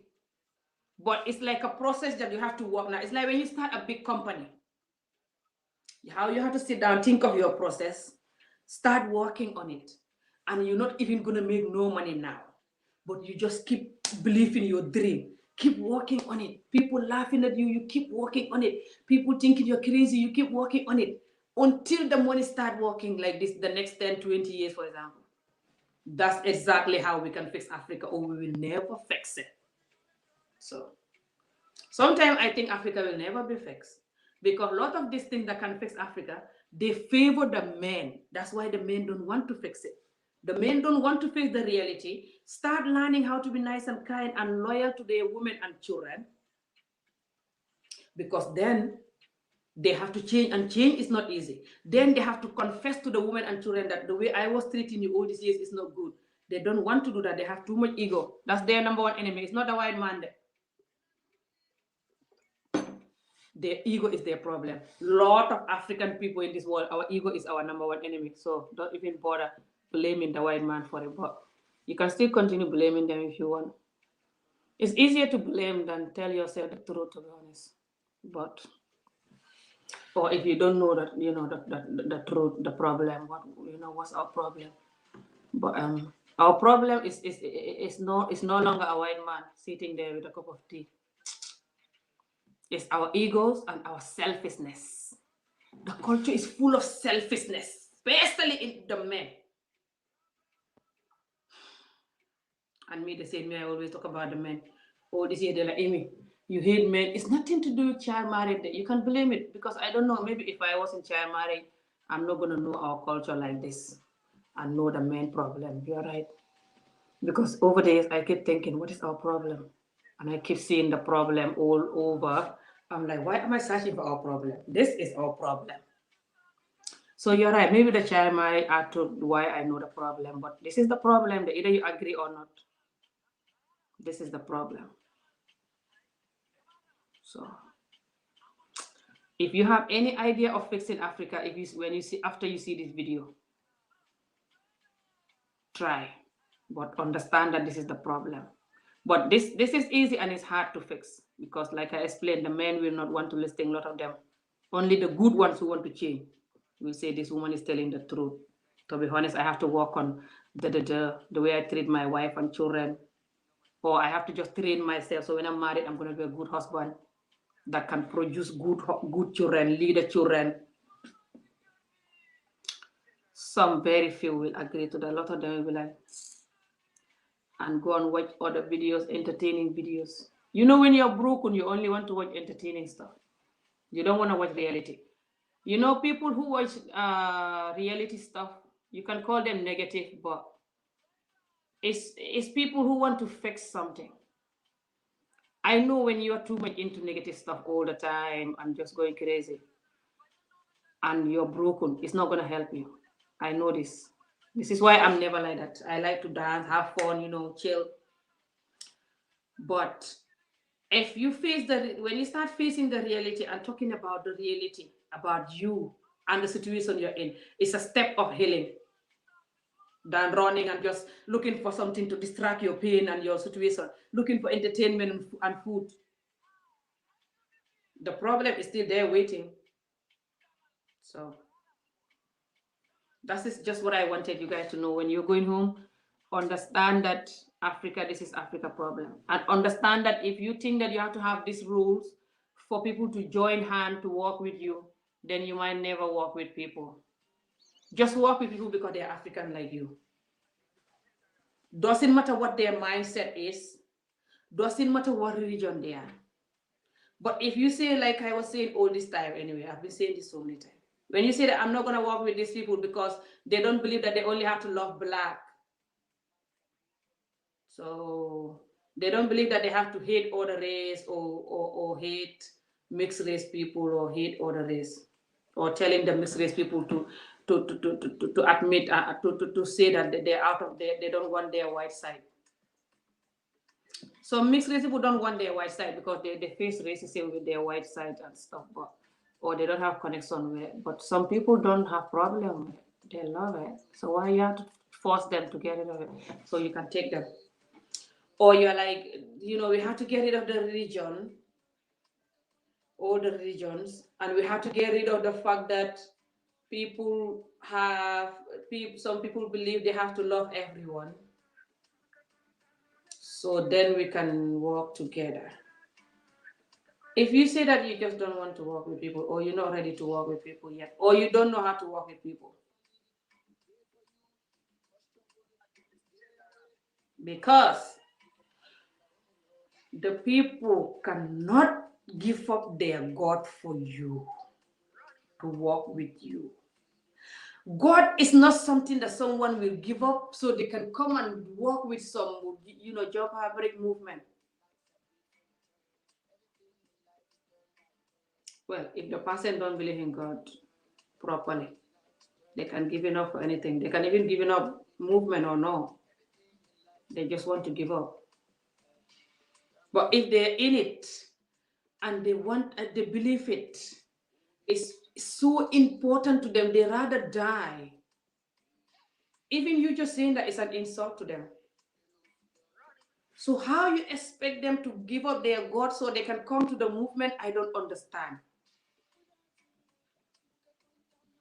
You were cooking. Hi, beautiful. Welcome back. I'm going to end this video soon anyway. Looking forward to your video again tonight. Don't know if I'll be able to come again after all this talking. I wasn't planning this video. But if not, I'll watch it. But hopefully I'll join. You know, depend how busy the topic is again and stuff. Because we're just continuing today's topic. Yesterday's topic, yeah. Was fun yesterday. So what happened is, it's like you know, when you go back to Africa, you know, and the Africans say you have to give up this, give up this, give up that, so we can work with you. I always think that the Africans, they shouldn't say certain things to the people coming back home, telling them you have to leave your Western mind, or you have to do this, you have to do this. If not, don't go back to Africa. I always don't agree to it. Or they only the good ones who are ready to develop Africa should come back. The ones that are Ami Job kind of a ones, Ami Job and Art Kati kind of people shouldn't come. The broken ones or the ones don't have no money or whatever, they shouldn't come. I always think Africans should not say this. But I also think that the people going back shouldn't say certain things. And I'm sorry. I feel so embarrassed. But because if we all keep saying this thing to each other, we have all of these rules. People coming back home have to be good, diplomatic, have money, have ideas to develop. If not, they shouldn't come. They're not supposed to be broken people, or either they're broken because they don't have money or they're broken in the mind, whatever, they shouldn't come.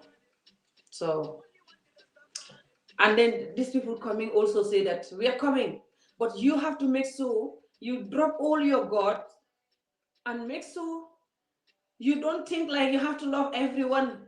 Just think like love is just for black people. And this is why, like, no, why are we doing that? And that's why it's like, no, why are you doing this? We just cannot do nothing then. Don't you think so? Huh? I'm sorry. But me, I just think I have to say this. I'm sorry. I feel like if we do this, we cannot do nothing. I'm so sorry. But just think about it. You cannot tell the people that come home, but you have to come with these rules. And this one said, I'm coming, but you have to have these rules. Huh? I think it's going to make it so complicated. What do you think? Why can't we just say, okay, let's just come and work together?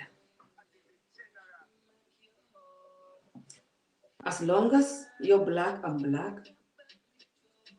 You're African, I'm from abroad. I come back home.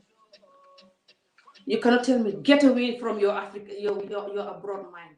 Abroad mind. You have this abroad mind your whole life. How are you just gonna throw it in the bin? Even me now, I live here for nearly 15 years, 15 years next month. When I go back to Africa for good now, for example, I'm gonna go with my abroad mind. I always go with my abroad mind when I go visit my family. They know me. When I'm coming, they're like, Ami's coming, they behave there, Ami's here. There. Some of the things they're listening and learn, and they're like, you're right, to be honest, Amy. And some of the things they're like, don't even bother, this is not going to work in Africa.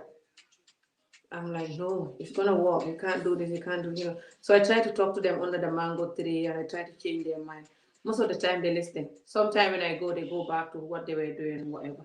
Especially these overbeating children. I hate it when they're doing that. So this abroad mind, you cannot tell people to come to Africa without a broad mind. How are you gonna just fade away their abroad mind like that in 2 seconds? Just because they eat some mango now, their abroad mind have to go.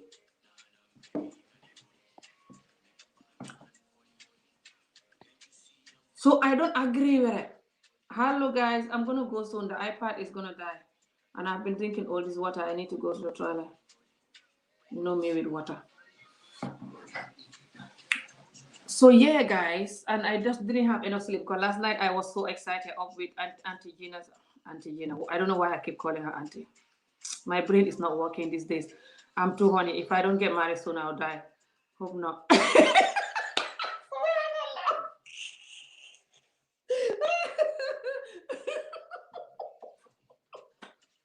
Sorry guys, so don't say this. That's why I always private my videos. Because most of the time I just say what I want, and after I'm like, find a brain and private the video.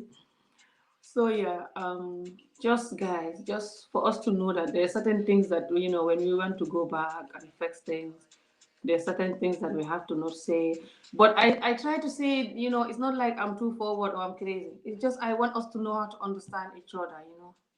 Even my community, the way I condemn things, it's not like I'm too broken and I just condemn things like that. No, it's just I wish we have peace, and this is the only way we can have peace, guys. There's no any other way, guys. I'm so sorry. It's no any other way. There's no way we can have peace until we fix these little things, guys. So please, if you're a man and you saw this video, start working on these things that I'm talking about. Learn how to so love your woman and children. If you have one now or you have one in the future. Develop them to be a good African leader, good African wife, good African husband by showing them love and care and be there for them. Don't spend all your money for girlfriends and just spend it on houses or whatever. saving money or neglecting them or hitting them or just screaming and hitting them all the time and going crazy. Neglecting the mother, she's going to be depressed and screaming and hitting the children. When the children grow up stressed their whole life, when they become adult, they're going to look for some drugs or entertainment because they're too stressed. And if you're not lucky, they're going to be drug addict or they're just going to be miserable man. So please, it's not easy to heal childhood trauma. I'm trying all these years, but it's not easy there. So don't create it for your children, please. Childhood trauma is real there, not just child marriage cause it there. A child that grew up and don't have proper love and care, they've been neglected, they're traumatized, especially when you're hitting them proper African hitting until they die. Adi, wa mun ganyo man legi ma pare sama video bi sax. So please don't do all of this. If you watch this video, apart from the entertainment part, take this thing serious. That's mean you're facing Africa. If we all work on this, it's free. Especially us that bringing up children and you guys that have wives that have children. If you all work on this, you don't have to just do it with your children. Even if you don't have children right now, pass on the message to people with children. You have relatives with children sitting under the mango tree. Call them on WhatsApp instead of talking about mangoes and like homeless amigo. Tell them these things that I'm telling you. To work on it. This is our problem there. It's not any white person sitting there with their cup of tea there. So please, if we all do this gradually from our homes, gradually practicing it, the next few years, you will see the next decades coming. The next 1 or 2 decades, you will see the amount of successful children we will have all over the world, Africa or not. That's the only way we can take over. Nothing else. And if I'm dead or alive, you say, Amijo used to say this. After you keep on trying these other things for 100 years, if you are going to live that long, you will say, Amijo was saying this 100 years ago. I thought she was crazy. So good luck, guys. I have to go. Thank you for watching. But yeah, see you guys again soon. I have to go now. Sister Gina, I have to go. Thank you. Africa is the future. Oh, you're my membership channel person. I want to do a video. I have 3 people now on my membership channel. I have 3 of you guys. One Gambian man name, and then 2 of sister therapy, the therapy nature. Therapy by nature. I like your name. And then you. So I have 3 people there now. I should definitely drop some little videos there. I'm thinking what to drop there. I don't know. Let me know what video you guys want me to do for you there, by the way. Do you want me to do motivational video or comedy or talking about society? Which one do you want? And I'll do like 5-10 minutes videos for you guys there, like once a week or once, like couple of videos a month for you guys, just for extra. My abroad mind need to get married here in Los Angeles. Your abroad mind need to get married. Africa hate abroad mind. You know why they hate abroad mind? Because the abroad mind, most of the time, is just telling them the truth, like, you're fighting bread. It doesn't favor them at all. Africa, they really bad at listening to anything that doesn't favor them. Africa is all about things that favors you. Hey, you don't know Africa. Africa, even if you don't have money, nobody want to know you because you cannot favor them. Even when they come to your house, they cannot eat nothing good. So they don't want you. But if you have a nice house and they'll come and eat chicken, every day they come and knock on your door. Hello, Abby, hello, how are you? I'm just passing by. I say, let me come and visit you. Hi, Amy. Hey. It's not like they love you there. They want the chicken and the canned drink. The canned drink, the Fanta and everything. That's why they're coming. They have family members who they can even go and visit, but they know that the family member don't have nothing. That's why they're not going there. It's so annoying. They have these little things that they do it. So people, when they have nothing, and the man is abusing them, they're so depressed because their family member abandoned them. The whole neighborhood abandoning them, bullying them most of the time, laughing at them, belittling them. So they feel so hopeless under the mango tree in their sand. Some of the women, they just do like this. They cannot talk. One of the women in my video, my niece who interviewed her and my sister, they told me the woman, she just sit down like this all day. She cannot talk, and she used to be bubbly and talk, but the stress get to her somewhere that, especially after she lost her son on the back way and stuff. They say she's just gonna. She can sit all day doing like this, even if everybody's laughing and talking. She's just like she's not there.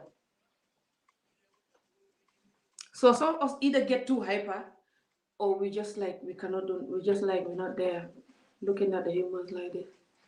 Like, where am I?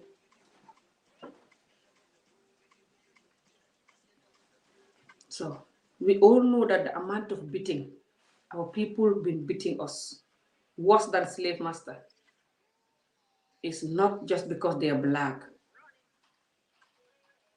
And we all know that the beating is, is the reason why we are like this. The corruption, the lack of love and care is all from the beating and the negligence.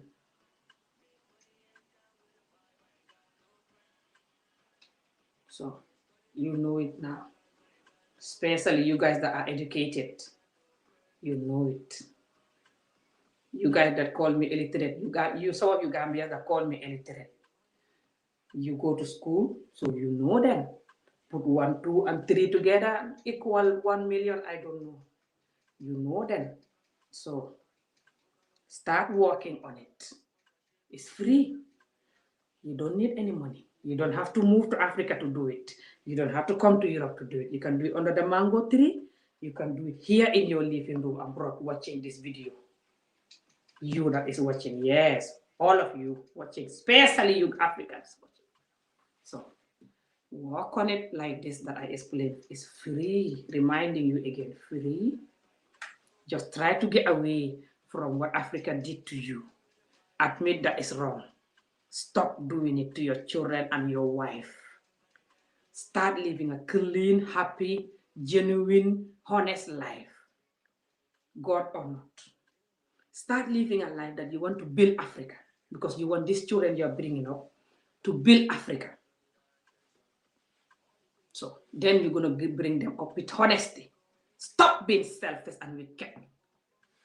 That is the solution. But it's not now that we will see the results. But definitely, if you do that, we're all going to get old under the mango tree in the next 20 years. If I'm still alive. So we're going to be under the mango tree talking about this, remembering how Amijo was extremely broken on her video screaming. And you will see we have young, good leaders, young, good government, young, good minds. People that is been brought up to build, because they've been brought up to build, because they come from a home that is built, inside build. I'm not saying just nice building. Then we're gonna, our last 20, 30, 20 years, if we live 100 years, I hope so, we will enjoy Africa and leave it for them to enjoy. This is the only solution. But you continue building the roads, even if you fix the hospital now, fix the roads, fix everything, nothing will still fix. They will ruin it. They will steal it. Africa, even if you're building road, they come and steal the stuff. The video were there. Anyway, I'm going, guys. I'm tired talking. Ask the Gambian. Don't ask the Gambians. It's not all of them are raw honest. Some of them like to paint and just talk about the mango trees.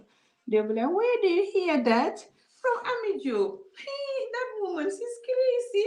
I saw her. I used to watch her, but I don't even watch her anymore. She's so crazy.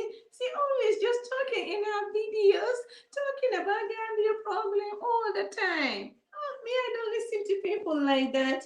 Is she the one that say that? She's lying. Me, I never hear about that. Did she say that? Yeah. So watch who you're gonna ask, because some of them they just deny everything like they're from the sky. I don't know why they're doing that. I don't believe they don't know what's happening in Gambia, like they're from China. I believe they just too big with egos, try to be like, no, not my Gambia. I'm like, find the barrage. It's your Gambia. Anyway, guys, thank you for watching. See you again soon. Bye.